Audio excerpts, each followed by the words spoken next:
It's a Saturday, and it's time to talk Broncos football. And Broncos pregame show is what Mace, you and I wanted to do as we talk about week one, the Denver Broncos traveling to face the Seattle Seahawks. And we're going to make this real simple and segment it, Mace. But to start out with, it's Bo Nix, it's passing the ball. How do they best set themselves up to pass, especially, and we'll get to the Joe Lombardi clip, but especially when your corners in Seattle are top notch, top tier in this league, maybe arguably the best duo in the league. So your outside might be taken away. If you're Bo Nix, how are the Broncos setting up to pass this week?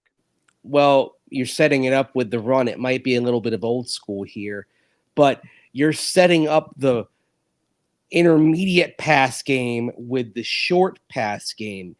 This might be a game, Cease, where at the end of the day we look up at the scoreboard, we look down at the stat sheet and see 10 targets for Javonte Williams, 7 targets for Jaleel McLaughlin. The way you counter that is by getting into a rhythm elsewhere. And then if you can do enough to get safety help to the run to work against the run and safety help to work against those swings and screen passes, then you can set up some one-on-one matchups, and you're not going to win all of them, but can you win enough of them to have a dynamic element in the pass game? And then are you working the middle of the field? Because, hey, this offense didn't work it. That's last year. That's the big thing with going to Bo Nix and having a quarterback who can run this offense. And then your tight ends come into play. There could be some shots for Greg Dulcich to have a really nice game on Sunday.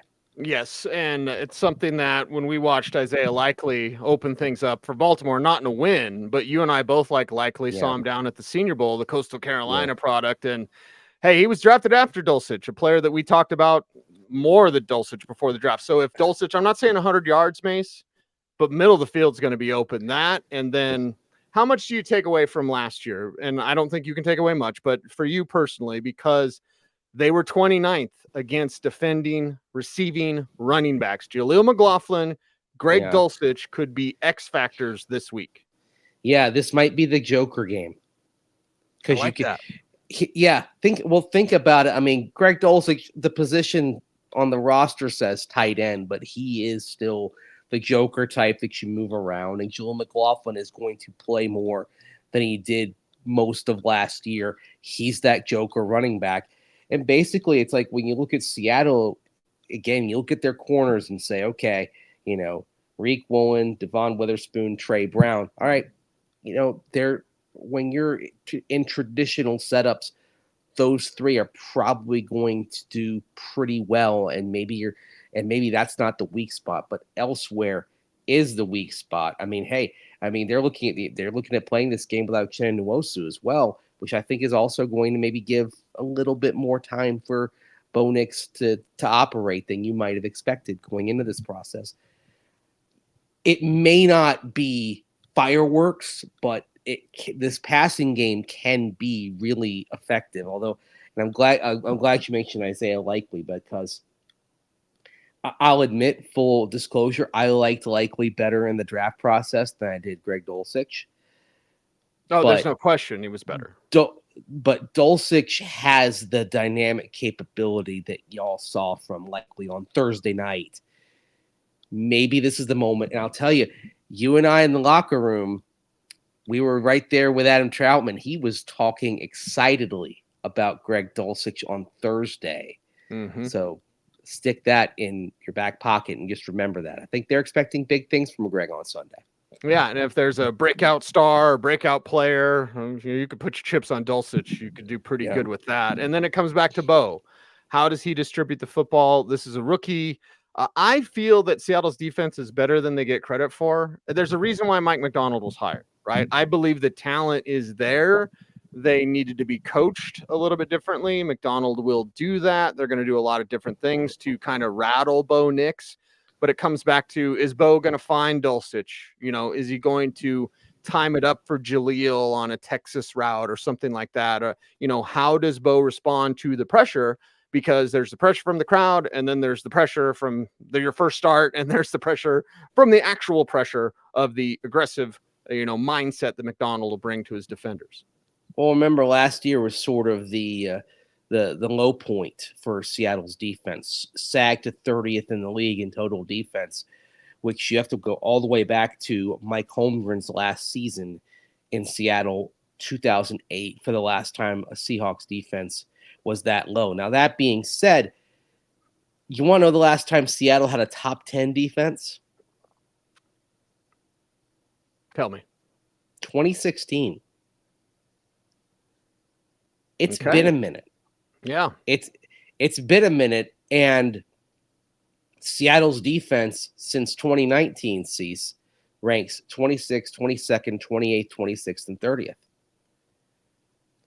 They've gotten away from their identity. Mm-hmm. But it happened so gradually in the late 2010s, and it happened while there was peak Russell Wilson. I know Bronco fans don't want to hear that, but there was a peak for Russell Wilson there as the Legion of Boom faded and the Seahawks defense faded, and Russell Wilson picked it up. I mean, I think we can agree his best collection of years were probably about 2016 to the first half of the 2020 season. Since then, it's been a decline. That first half of 2020, when everyone talked about MVP, the identity of the Seahawks changed. I think they have good corners.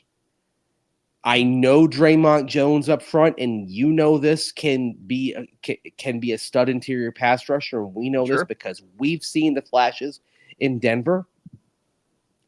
I will also say that Zach Allen last year I thought was more effective than Draymond Jones would have been if he came back and what Draymond Jones was in Seattle. Mm-hmm.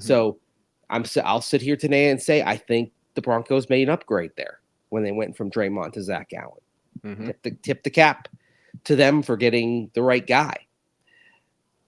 But I think it's interesting how there's still this perception league-wide that Seattle is this defensive-oriented team, and that hasn't been the case in a while, which is why Mike McDonald is their head coach. He was brought to bring the Seahawks back to their identity. But I don't think it's going to happen overnight. Yeah. How does Bo Nix respond? How does Sean Payton help him in that? Because it's Bo Nix, rookie quarterback, Sean Payton, veteran coach, with Mike McDonald, rookie head coach, and Geno Smith, veteran quarterback. Put my chips on the Broncos side if we're talking about rookie vet pairings. One's a coach, one's a quarterback. Give me the veteran coach in this instant, not the veteran quarterback, so to speak, because Sean Payton can really scheme things up to help Bo Nix settle him down, stay calm, keep the chains moving, and keep him on schedule. Well, don't forget, calling plays for the Seahawks on the offensive side is Ryan Grubb, coming over from the University of Washington. He was on Kalen DeBoer's staff, and of course, DeBoer now down in Alabama. And let's hear from Vance Joseph, because when we get into Seattle, as we transition here to Seattle's offense and the play calling that's going to go on there, this is a tricky spot preparation wise for the Broncos facing this. It's somewhat challenging because you're not sure what else he's got, obviously, from college to now. And we can't worry about that. Our system should handle most of it, but, we have to nail what we know and adjust to the rest, but it is challenging not to see enough of red zone, of third downs, and you got plenty of first, second down stuff, but the situational football, areas, that's where we're short. And, we have to adjust when we see it on Sunday, and you hope your system catch most of it. Play to what you know. Yeah, but that was pretty ominous, talking about red zone, third down, and not having a lot of film. So keep your spidey, if you're watching out there, keep your spidey sense up for what happens in those situations. Because not only is the preseason film vanilla, but it doesn't give you enough of a sample size to start discerning trends. Seattle's, and this is where Seattle, they might catch some teams off guard this year. Now, that being said, Ryan Grubb is probably going to find out pretty quickly that some things that worked in college don't work in the NFL. I mean, Vance Joseph mentioned, well, because I said, hey, he's never called plays in the NFL. And Vance is like, well, he called plays in college. Yeah, I mean, that's fine. College and NFL are basically two different sports at this point. Yeah, they're different games. Different games. This move is one of those things where it's like you're basically cashing a lot of goodwill chips with your fan base. Basically, you're going to bring over a college offensive coordinator, a game where conceptually not a lot of things are analogous to the NFL, and you're going to drop him into the fire with a quarterbacking Geno Smith who did decline from his 2022 Pro Bowl season, no doubt about that, and now has Sam Howell breathing down his neck. Howell could run this system better than Geno could. Yeah. I don't even think that's a hot take. That's just who Howell is a go deep guy. We think of the Washington offense. It wasn't just about Rome Odunze. Yes. Dylan Johnson running in a gap scheme. McMillan out there doing his thing. Like you had multiple options, and you had a guy that was willing to go downfield in Michael Penix. And this is where you get into some problems for the Broncos because they do have exceptional pass catching talent and depth. It's Jackson Smith and Jigba, Tyler Lockett, DK Metcalf. And hey, I mean, we can't forget about Noah Fant at tight end. And we've alluded to this earlier this week on the shows. Cody Barton, you were brought here to upgrade coverage. That's why the Broncos made the exchange of Joseph Jewell for Cody Barton. Rolling the dice that they can get improvement against the run from the investments they make up front. Malcolm Roach, John Franklin Myers, DJ Jones, thus only having to play about 20 to 25 snaps and staying fresh and thus being effective. Counting on that to make things easier for Alex Singleton and Cody Barton on the second level, because Cody Barton is not the run stuffer that Joseph Jewell was. Cody Barton historically has been better in coverage. You mentioned it earlier this week, the oh-so-close moments. How many times do we see Cody Barton in practice? Almost. I almost got it. The almost have to become plays on the ball. Not saying interceptions, passes defense, or just tight coverage. He's probably going to be tasked with dealing with Noah Fant a lot on Sunday. Noah's going to want some measure of revenge a little bit. Sure. But he's more proven as a pass catcher than what the Broncos have at tight end. I mean, Noah Fant hasn't become a world beater by any stretch of the imagination. But if you put him on the Broncos, he'd probably be starting today. Remember that. He'd be your best tight end. Yes. The Broncos have not truly replaced him. And that is the fourth of their pass catching targets. There's going to be a lot of stress on a secondary that's overhauled safety core. Brandon Jones coming in, PJ Locke, now your full-time starter. And there's going to be a lot of stress on Riley Moss. Geno Smith might not test Pat Surtain that much. He may not even test Jaquan McMillan much. But you imagine they're going to go right at Riley Moss. Yep, and Pat Surtain doesn't need to travel with DK Metcalf. So there may be times when that huge mountain of a man that's fast as the Flash is on Riley Moss, something that Riley talked in the locker room on Thursday. He's explosive. He's a bigger guy and can run, and he's got all the attributes of a great X receiver. So we got to shut him down and play every play, fire around, and do well. So. I like it. And our buddy Chris Thomason asked Riley about hey, you might get a lot of work. And Riley was looking forward to it. Like, hey, my first start at Iowa, I had 4 deep bombs against me. I picked off 2 of them. So he's ready.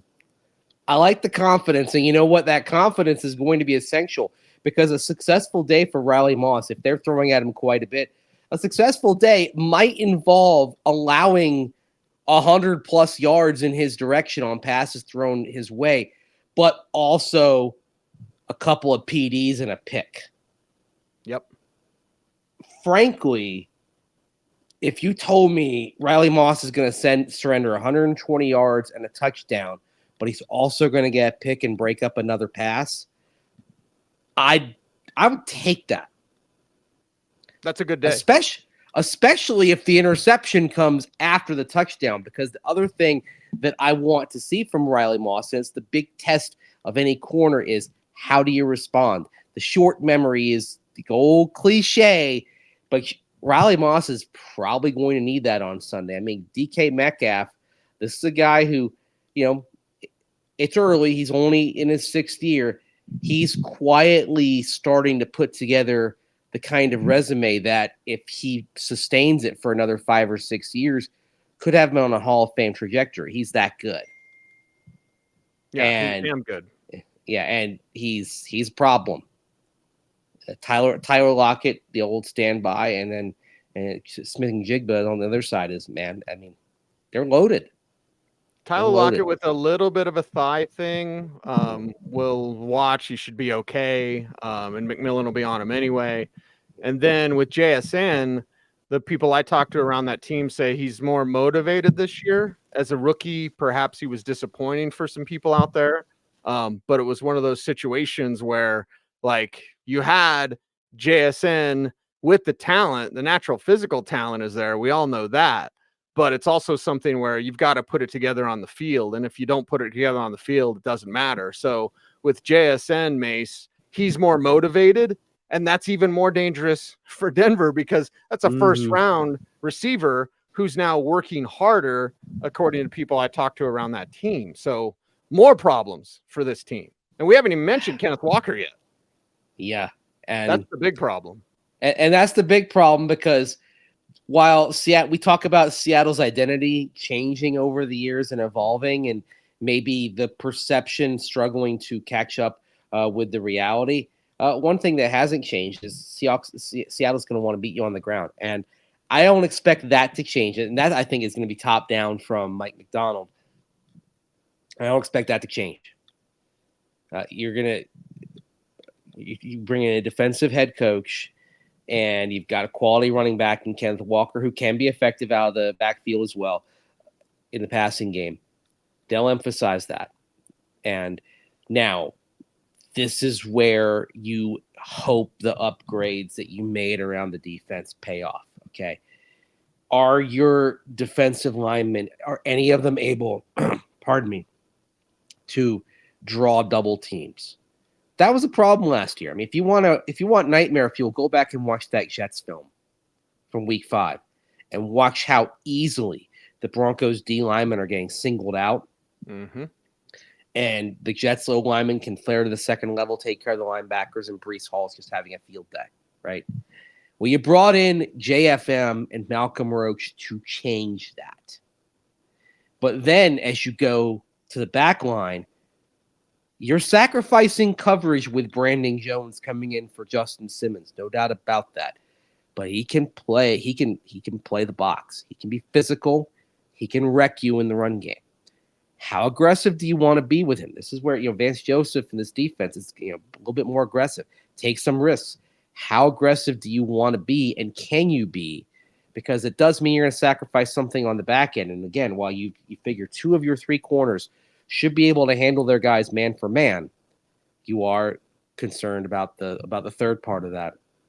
And maybe that's PJ Lockstick. Maybe PJ's not attacking much. Maybe he is. Maybe he's helping out Riley Moss and allowing Brandon Jones to attack. Yeah, and he can do that. That's the thing about PJ Locke is he's the type of player that can get it done in coverage. He can get it done against the run. So you've got the ability to move him around, to help out Moss, to bracket, if you will. I expect that's what the Broncos will be doing. That'll be the plan.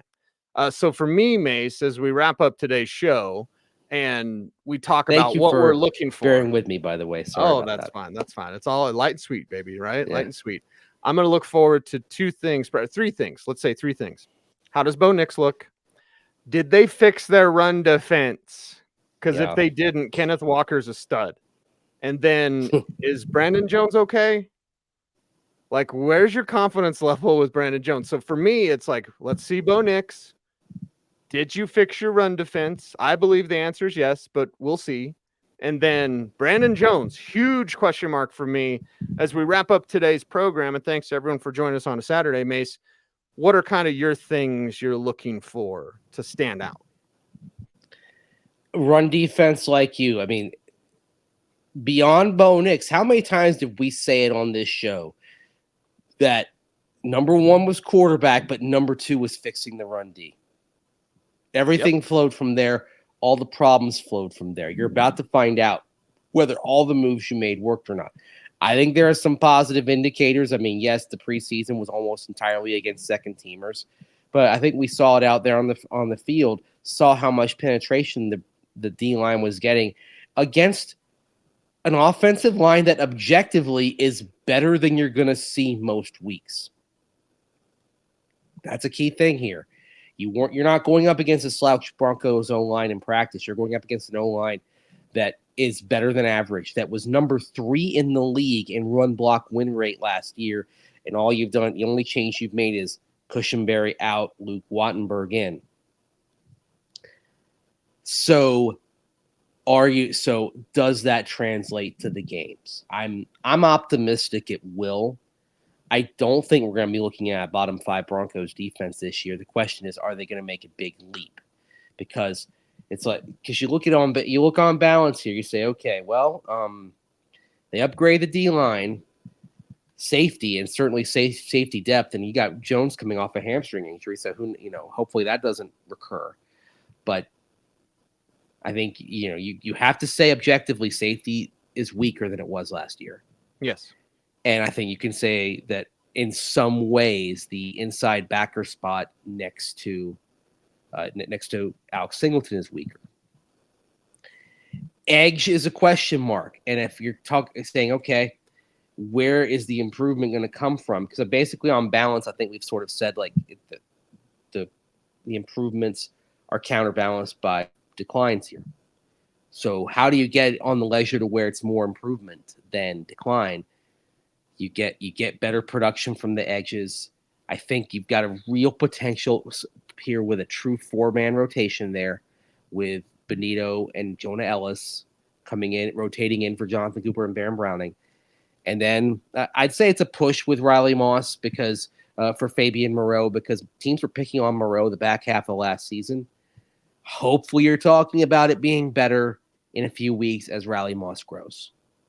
They do have Levi Wallace there, kind of like Fabian Moreau for Damari Mathis last year, in case you need him. But hopefully the Broncos won't have to go to that. They want and need Moss to succeed there, opposite of Pat Surtain. Yeah, the development of Moss, the development of Nix, the offseason additions. We're game time, buddy. You ready?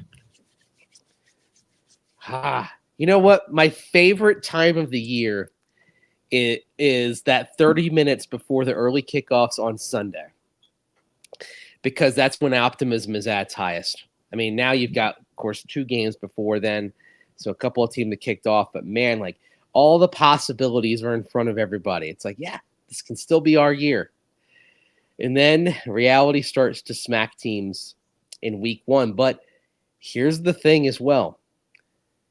Week 1 and to a lesser degree, weeks 2, 3, and 4, there's still going to be some false positives that come out of this because the preseason is shorter, fewer teams play their guys. There's less of an idea what you have in August than before. And so how quickly, it's a race to get better. It's a race to succeed while you're fixing things. It's like you're having to fix the plane in flight. And the teams that can do that the best are the ones that are going to start fast. Last year, the Broncos did not do that, and they dug themselves a hole. Can they do that to a point where they stay viable? That's why I sit here and say, man, I'd love to be 2-2 after 4 games. 2-2 after 4 games means you're right where you want to be. September's your new preseason. You're basically flying in the Millennium Falcon through an asteroid field. One more hit to the direct hit to the back quadrant, and we're done for. Sir, the possibility of successfully navigating an asteroid field is approximately 3,720 to 1. Never tell me the odds. And on that, we wrap up a Saturday Orange and Blue today. He is Andrew Mason. I am Cecil Lammey. And Mace, before we're out of here, folks need to help us on YouTube. How can they do that? Like, comment, share, subscribe, hit that notification bell so that you never miss a vid. vid. That's right. Andrew Mason on all the socials at Mace Denver. I'm at Cecil Lammey saying OBT's BFD. Thanks for watching. Stay tuned and stay frosty.